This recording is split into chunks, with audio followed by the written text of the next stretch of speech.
ये खलिहान मतलब भरा रहता था। लोग यहाँ पे आप आकर देखते तो थ्रेसर, वही पुरानी जो परंपरागत मशीनें थी उससे सब कुछ होता था।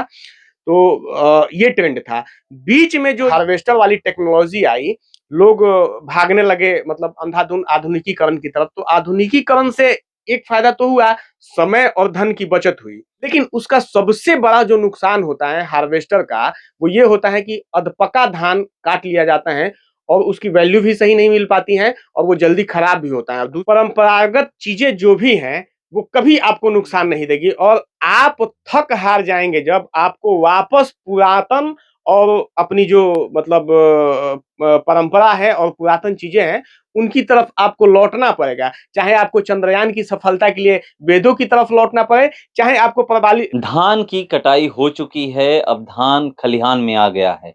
ये मैं दिखा रहा हूँ, एक खलिहान में हूँ। आप भी सोच रहे होंगे कि क्या बातें करने वाला है। तो मैं आपको बता दूँ कि यहाँ पर मैं आपको ये चीज़ दिखाऊँगा कि देखिए फिर से एक बार वो परंपरा शुरू हो गई है जो पहले थी। पहले इसी तरह खलिहान में खेत से बोझा आता था, धान का जो भी है, और यहाँ पर आँटी जिसको बोलते हैं, पेटाढ़ी बोलते हैं भोजपुरी में, और आँटी देखिए ये बाँध करके यहाँ पर पीटा जाता था। चौकी लगा करके आप देख सकते हैं किस तरह से यहाँ पर चौकी लगाया गया है और नीचे धान है। आप देख लीजिए।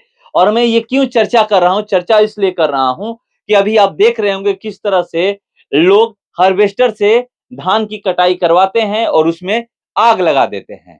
उससे बहुत नुकसान होता है, उर्वरक क्षमता कम होती है खेतों की। बहुत सारा वहाँ पे लोग कहते हैं, वैज्ञानिक पद्धति से भी कहा जाता है कि आग ना लगाया जाए। यहाँ पर मैं खेत दिखा रहा हूँ, देखिए यहाँ पर आप देख सकते हैं, इन्हीं सब खेतों से काट करके ये यहाँ लाया गया है, यहाँ पर आग नहीं लगाया गया है। और एक दो खेत का मैं आपको विजुअल दिखाऊंगा कि वहां पर किस तरह से आग लगाया गया है। हमारे साथ चलिए, यहीं के हैं और इनसे बात करता हूं। एक चीज बताइएगा, अभी देखते होंगे कि हाई कोर्ट तमाम तरह की रोक लगा रहा है कि आप धान की जो कटाई कर रहे हैं या जो भी खेतों में फसल आप उपजा रहे हैं उसको हार्वेस्टर से कटवा रहे हैं तो वहां पर आग मत लगाइए। वो उस वहां पे आप या तो हाथ से कटाई करवाइए, नहीं तो नहीं हो रहा है तो इसी तरह कुछ दूसरा उपाय करके वहां पर व्यवस्था कर दीजिए, मगर आग मत लगाइए। कि एक तो पर्यावरण का नुकसान हो रहा है, प्रदूषण फैल रहा है। जैसे आप ले लीजिए, दिल्ली की ही हम लोग बात करें, आग हरियाणा में लगाया जाता है, पंजाब में लगाया जाता है और दिल्ली में पूरा पॉल्यूशन फैल जाता है। तो यहाँ पर मैं देख रहा हूँ कि पहले जैसे परंपरा खेतों से अपना बोझा खलिहान में लाते थे और पीटते थे, 15-15 दिन, 20-20 दिन रहता था। तो यहाँ पर वही चीज़ मैं देख रहा हूँ। ये कहाँ से फिर से एक बार आया, क्योंकि पहले मैं देखा करता था इधर भी, पिछले साल की हम लोग बात करें, तो यहाँ भी आग लगाया गया था। इस साल क्यों रुक गया? देखिए, सबसे पहले तो हम बात करेंगे पराली प्रबंधन के लिए बड़े-बड़े दावे तो किए जाते हैं, बड़ी-बड़ी बातें की जाती हैं, हाई कोर्ट भी रोक लगाता है, सरकार के द्वारा भी इन चीज़ों के लिए जागरूक करा जाता है। लेकिन जब तक आप स्वयं में जागरूकता नहीं लाएँगे, तब तक चीज़ें नहीं बदल सकती। अब बात करते हैं यहाँ की, तो यहाँ आपने पिछली बार भी देखा होगा, यहाँ भी कुछ खेतों में जलाया गया था पराली को। और ये खलिहान जो आप देख रहे हैं, अभी इन्होंने दिखाया भी था, ये पूरा का पूरा खलिहान मैं पिछले 5-7 साल से देख रहा हूँ, एकदम खाली पड़ा रहता था, हार्वेस्टर से कटाई होती थी। उसके पहले ये खलिहान मतलब भरा रहता था। लोग यहाँ पे आप आकर देखते तो थ्रेसर, वही पुरानी जो परंपरागत मशीनें थी उससे सब कुछ होता था। तो ये ट्रेंड था। बीच में जो ये हार्वेस्टर वाली टेक्नोलॉजी आई, लोग भागने लगे मतलब अंधाधुंध आधुनिकीकरण की तरफ। तो आधुनिकीकरण से एक फायदा तो हुआ, समय और धन की बचत हुई। समय और धन की बचत इस मामले में हार्वेस्टर बहुत जल्दी-जल्दी काट देता है और कम पैसे में ही आ जाता है क्योंकि ज़्यादा लोग नहीं लगते हैं उसमें कटाई गुड़ाई वगैरह में। लेकिन उसका सबसे बड़ा जो नुकसान होता है हार्वेस्टर का, वो ये होता है कि अधपका धान काट लिया जाता है और उसकी वैल्यू भी सही नहीं मिल पाती है और वो जल्दी खराब भी होता है। और दूसरी चीज़ ये, जब हार्वेस्टर की कटाई के बाद जब इतना बड़ा-बड़ा डंठल बचता है, तो लोगों को उसको मतलब सही तरीके से जुताई नहीं हो पाती, तो लोग जला देते हैं। जला देते हैं इसलिए कि उनको नॉलेज की कमी है, जागरूकता की कमी है। हमने पिछली बार अपने क्षेत्र में जागरूकता अभियान चलाया और ये जो खलिहान है, हमारे मित्र विशाल सिंह का है और वैसे तो वो काफ़ी पर्यावरण प्रेमी आदमी हैं, 200 से ज़्यादा पौधों का बगीचा लगा चुके हैं। तो उन्होंने हमारी बात मानी और उन्होंने कहा कि भैया सही कह रहे हैं, किसान तो वैसे ही पूरे देश का मतलब पेट भरता है, अन्नदाता इसीलिए उसे कहा जाता है। तो हम लोग तो हमेशा से दिए हैं, तो चलिए देंगे और इसमें ज़्यादा नुकसान भी नहीं है, क्योंकि अगर हम हार्वेस्टर से खेतों की कटाई करवाते हैं, थोड़ा-सा पैसों का हमको फ़ायदा होता है। अगर हम खेतों में आग लगाते हैं, उस डंठल को जलाने के लिए, तो हमारे खेतों की उर्वरा शक्ति कमज़ोर होगी। फिर उसमें हम एक्स्ट्रा खाद डालेंगे, तो वो पैसा एक्स्ट्रा लगेगा और उस खाद डालते-डालते एक समय ऐसा आएगा कि हम कितना भी खाद डालें वो भूमि बंजर हो जाएगी।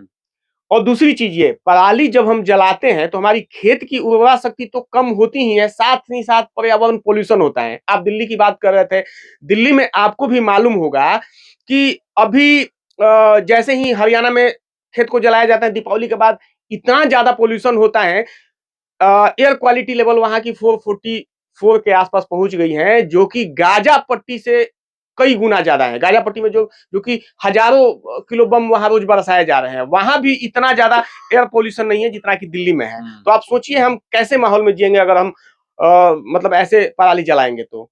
और सरकार से भी मेरा आग्रह है कि बजाय बड़ी-बड़ी बातें करने का या कानून लाने का, उसको इम्प्लीमेंट कराया जाए। अगर आप कानून ला रहे हैं तो इसको इम्प्लीमेंट कराया जाए। और मैं तो कहता हूँ कि ऐसे जो परंपरागत तकनीक अपना रहे हैं, उन किसानों को प्रोत्साहन दिया जाए। बजाय अलग-अलग सुविधा देने का, किसान सम्मान निधि या मैं उस पे कोई कमेंट नहीं कर रहा, बट ऐसे जो लोग ये परंपरागत तरीके से कर रहे हैं, खेतों से काट के खलिहान में ला रहे हैं, इसको पीट रहे हैं आटी बना के, पेटारी बना के, फिर ले जा रहे हैं खेतों में। तो देखिए ये कैसे मतलब फसल चक्र का भी पालन हो रहा है। इससे खेतों में जब तक किसान मैं आपको ये भी बताना चाहूँगा कि किसान सबका पेट भरता है, चाहे वो चिड़ई-चुरुंग हो, जानवर हो, जैसे गौरैया खाती हैं किसानों के खेत से, चूहे नेवला, साँप सब कुछ। इसके बावजूद उनसे बचता है तो कुछ चोर भी उठा ले जाते हैं। और बाद में जब किसान के पास आता है, तो वहीं बड़ी-बड़ी बातें करने वाली सरकार एमएसपी तय करेंगी, लेकिन उस पे खरीदारी किसानों की नहीं होगी, बिचौलियों की होगी। तो इन सब चीज़ों पर ध्यान देने की ज़रूरत है, वरना तो मतलब वही हाल होगा। तो देखिए किस चीज़ पे ध्यान देने की ज़रूरत है और यहाँ पर हम लोग बात कर रहे थे और क्या होता है, नुकसान कितना है हार्वेस्टर से कटवा करके उसमें आग लगाने से। एक चीज़ आप समझ लीजिए कि यहाँ पर हार्वेस्टर से आप कटवाते हैं तो सिर्फ़ एक व्यक्ति के फ़ायदा है, जो किसान है उनका फ़ायदा है और दूसरा हार्वेस्टर से जो काट रहा है उसका फ़ायदा है।